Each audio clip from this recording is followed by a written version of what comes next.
Hey there, crypto enthusiasts. Welcome back to another step-by-step guide.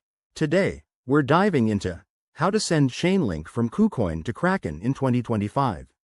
If you're looking to move your Chainlink Link tokens for better trading opportunities or security, this tutorial has got you covered.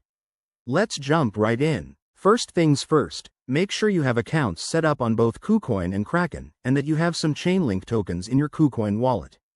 Always double-check that you're using the correct blockchain network. Chainlink typically runs on Ethereum, so we'll stick with that. Step 1. Log into your KuCoin account. Head over to the Assets or Wallet section and find your Chainlink holdings. Click on Withdraw next to Chainlink. You'll need to enter the withdrawal details, but don't rush. Grab the receiving address from Kraken first. Now, switch to Kraken. Log in. Go to your deposit page and select Chainlink. Copy the deposit address provided. It's usually a long string of letters and numbers. Make sure it matches the Ethereum network to avoid any lost funds. Pro tip: always verify the address to prevent scams. Back on KuCoin, paste the Kraken address into the withdrawal form.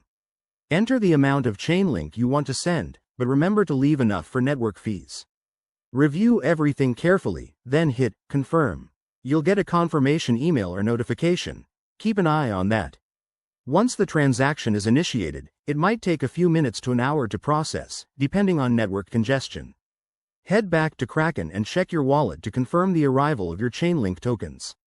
A quick word of caution: crypto transfers can be irreversible, so always use the right networks and double-check details.